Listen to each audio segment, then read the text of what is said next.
우선은 한국의 디지털 자산 규제 현황에 관한 이야기 좀 들어보고 싶고 전반적인 흐름에 관해서도 좀 짚어주시면 네. 좋을 것 같습니다. 예, 규제 얘기할 때마다 맨날 하는 말이 있는데 그러니까 규제와 진흥이 이제 균형이 필요하거든요. 네. 그러니까 이용자 보호라든지 그런 당연히 투자자 보호에 대한 것도 중요한데 또 한쪽은 이제 산업 진흥이 있거든요. 규제와 진흥이 이제 밸런스가 중요한데 맞아요. 근데 우리나라 너무 규제 중심 쪽으로 돼 있고 그렇죠. 그리고 아직은 금융당국 자체 스탠스나 이제 인식 자체가 2025년도 좀 많이 바뀔 거라 예상이 되긴 합니다만 아직 작년까지만 해도 굉장히 그런 규제 중심 쪽인 부분이 많았어요. 그러니까 이거를 글로벌리 많이 확산되고 있는 이 시장을 우리가 어떻게 하면 잘 육성을 해서 진흥을 할 것이냐기보다는 여기는 좀 위험한 곳이네. 그리고 이거 규제를 잘해야 돼. 그런 관점이 너무 강해서 규제와 진흥이 균형이 필요하다는 걸 강조드리고 싶고요. 근데 우리나라는 아직은 너무 규제 중심이었고 이제 글로벌 관점에서의 관점 그리고 종합적인 관점에서 사실은 규제가 필요하죠. 하지만 통찰력 있는 규제를 해야 된다. 제가 몇 번 말씀드렸는데 그런 것들을 먼저 강조를 드리고 싶습니다. 그래서 이용자 보호 그리고 자금 세탁 방지에 대해서 맞추고 있어서 사실은 균형적인 부분이 많이 무너져 있는 게 사실이긴 하고요. 그래서 현재는 우리나라 가장 대표적인 거는 2024년 7월에 진행된 가상자산, 이용자 보호 등의 법률. 이게 1단계였는데 이게 중심이 이루어지고 있고요. 이것들은 사실은 말씀드린 이용자 보호, 그러니까 어떤 기본법처럼 전체적인 프레임은 아니죠. 이용자 보호 일단 그때 특근법이나 그런 거에서 FATF의 약간 압력 때문에 일단 이용자 보호할게라는 게 좀 많아서 법률이 이루어지고 있고요. 이 법은 이용자 보호에 이제 초점을 맞추고 있으며 가상자산에 대한 법적 정의를 국내법에 최초로 담았다는 점에서 의미가 있습니다. 그래서 안 한 것보단 잘하긴 했는데 그때 사실은 지난 국회에서는 기본법을 더 많이 만들어야 된다는 논의도 있었는데 어쨌든 이런 것들이 있어서 사실은 좀 논란이 좀 있었지만 어쨌든 2023년 7월에 가상자산 이용법에 나왔고요. 주요 규제 내용으로는 뭐 예치금의 안전한 보관 및 관리 이게 커스터디에 대한 게 관련돼 있고요. 두 번째는 가상자산 사업자의 자기 자산과 이용자 자산 관리 불균. 그러니까 이 실제 이용자 자산이 있는데 그걸 활용하면 안 된다. 자기 자산과 이용자 자산을 정확히 분리해야 돼. 사실 분리 안 된 경우도 많았었거든요. 네. 세 번째는 해킹이나 전산 장애 시 사고에 대한 책임을 부여하겠다. 그리고 네 번째가 시세 조정 등 불공정 거래에 대해서는 규율 체계. 이게 보시면 이용자 보호 그런 것들 중요하죠. 근데 산업진흥 얘기는 다 빠져서 일단 좀 급하지만 1단계 되는 거고요. 그래서 이런 규제 체계는 개선의 여지가 좀 있습니다. 가상자산의 개별 특성을 고려한 채 이제 체계적 규율이 필요하다는 지적이 있었고요.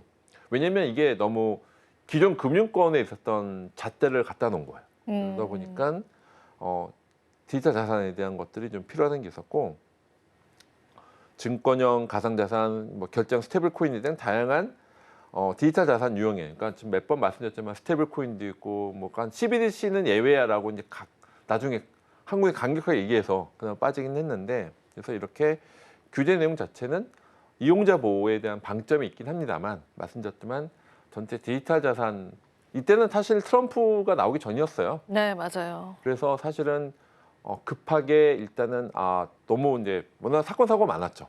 너무 많았죠, 우리나라에서. 다단계라든지 이슈가 많아서 네.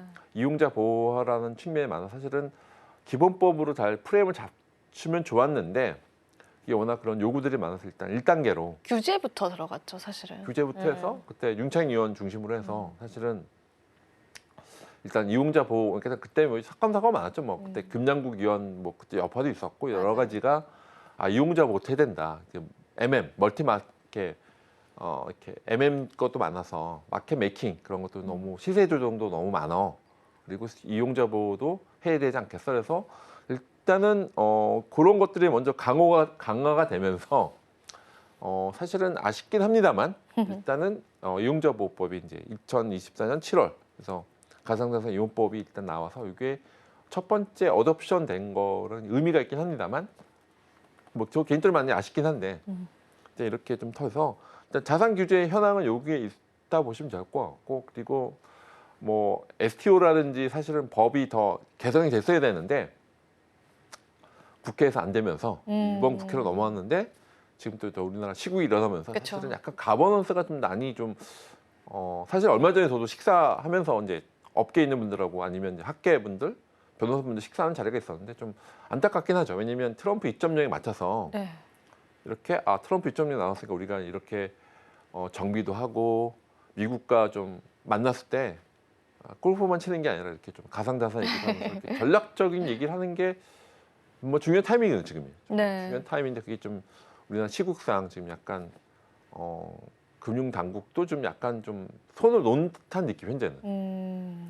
이 트럼프 2.0이 뭐 중요한 시기라서 이제 좀 치고 나가고 이렇게 좀 기브앤테크를 하면 좋은데 지금 약간 좀 이렇게 가버넌스상 멈춰서 좀 아쉽긴 합니다만 그래서 그런 자산 규제 것들은 사실은 이제 아까 규제도 중요한데 글로벌 이런 여러 가지 뭐 트럼프 2.0을 포함해서 이렇게 좀 대응을 해나가는 게 중요한 시기긴 합니다만 지금 현재 달랑 규제만 나오고 지능 부분도 그렇고 여러 가지 좀 멈춰 있는 게 사실이긴 합니다.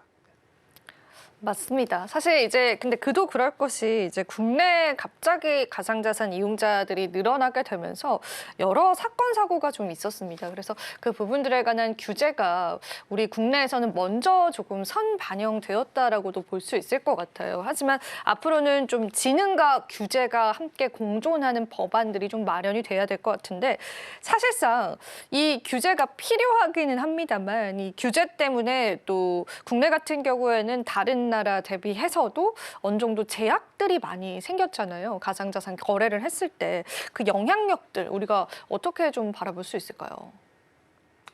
예, 이거 할 때마다 이제 저는 블록체인 이제 7년 차니까 사실은 우리나라가 굉장히 그때 뭐 KBW 할 때는 외국 사람들 많이 올 때가 많았어요. 그때는 근데 그러니까 사실은 이게 아까 저희 법정에 얘기했지만 이게 실제 명문화 된 건 없거든요. 금융 당국의 말 한마디에 규제인 거거든요. 금융위 금감원에서 이게 좀 위험한 것 같아.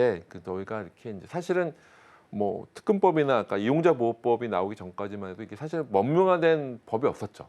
ICO를 금지한다든지 대표적인 게 법인들이 기관 투자자들이 못한다고 하는 건 명문화된 건 없습니다. 없는데 규제 당국에 그런 말로 된 규제가 많았는데 그래서 이런 것들에 대해서는 사실은 전반적으로 말씀드리면 뭐 일단 먼저 제가 약간 또 말씀드릴 게 많긴 합니다만 글로벌로 나갈 수 있는 게 좀 많이 막힌 게 있는 거죠. 그러니까 그렇죠. 코리아의 이제 골든 타임이라고 했거든요. 네. 그래서 많은 분들이 지금 규제도 필요하고 지능도 같이 해서 많이 활성화 시켜야 돼라는 얘기를 굉장히 저도 이렇게 나서는 속 좋아하지는 않는데 그런 거를 이제 저도 이제 목소리 법됐던 한 사람이긴 합니다만 어쨌든 그런 관점에서 타이밍이 많이 놓친 게 있는데 어쨌든 자산시장에 아까 말씀드린 것처럼 이제 규제는 이용자 보호, 시장 안정성 확보 그리고 자산 세탁 방지를 위해서 필요합니다. 근데 현재는 규제가 활성화보다는 억제 효과를 더 많이 했다는 게 우려가 있고요.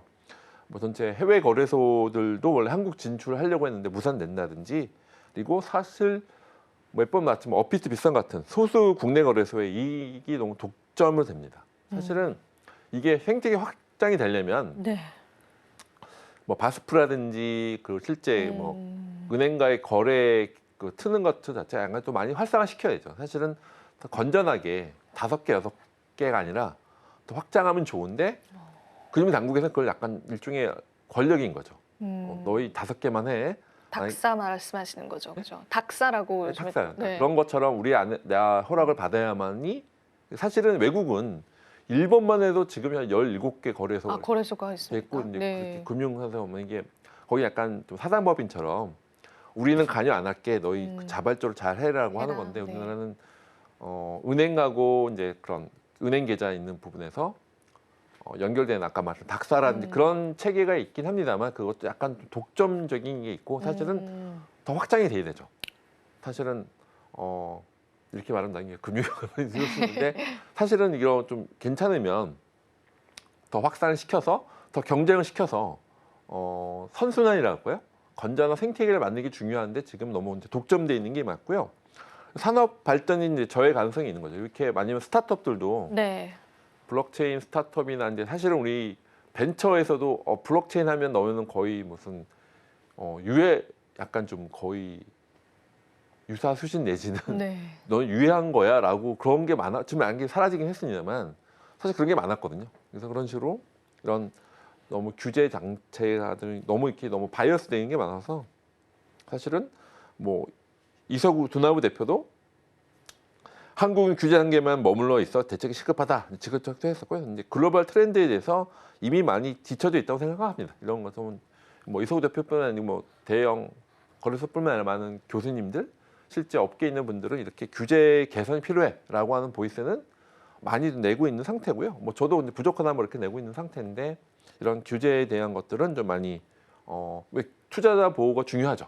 하지만 그걸 지키면서 산업진흥 글로벌에 좀 맞출 수 있는 트럼프 2.0이 나와서 이미 트럼프 2.0은 이미 페이팔 마피아가 다 잡고 이게 크립토를 어떻게 하면 전력 자산할까 이렇게 좀 확대해 나가고 있는 상태라서 우리나라는 지금 빨리 이제 뒤처지지 않으려면 원래 맨 앞서에 있었다가 지금 점점 밀리고 있거든요. 그걸 빨리 좀 캐치업하려면 지금이라도 빨리 규제 개선해야 된다는 게 제 의견입니다. 네, 맞습니다. 계속되는 그런 비슷한 목소리들이 좀 시장에 나오고는 있는 것 같아요. 규제 단계만 머물러 있기 때문에 대책이 시급하다라는 그러한 또 목소리들도 시장에 나오고 있는 만큼 아무래도 이 산업진흥에 발맞춘 그런 어느 정도의 법이 마련이 되면 우리 투자자분들도 조금 더 편안하게 가상자산 거래를 할 수 있지 않을까 그런 아쉬움이 남는 건 사실입니다. 실제로 이제 저희가 가상자산 이용자 보호법이다라고 하죠. 그 안에서 많은 투자자분들 보호를 위한 법안들이 나와 있는 상황인데요. 추가적인 보호 방안에 관해서도 좀 이야기를 좀 들어보고 싶습니다.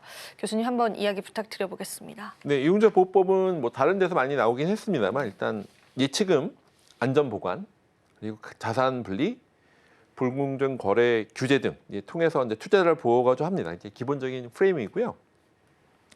뭐 추가적인 보호 방안으로는 디지털 자산의 유형별로 세분화된 규제 체계를 구축하려고 하고 그리고 투자자 교육 및 정보 제공을 강화해서 마치 이제 공시처럼 주식 공시 많이 하잖아요. 그런 것처럼 그 교육 정보 제공 강화하고 거래소의 이제 보안 및 운영 투명성을 제고하려고 합니다. 이런 식으로 사실 아까 말씀드린 닥사라든지 그런 이제 이미 원화될 수 있는 그 안에서 있고 이제 크립토 거래소는 거의 이제 아까 규제 때문에 사실은 아까 말씀드린 이거 사실 이제 그 안에서 건전한 데는 잘 살려서 좀 다른 은행하고 연결해서 좀 확장시켜서 5개 이건 뭐 약간 관리 위주인 것 같아요.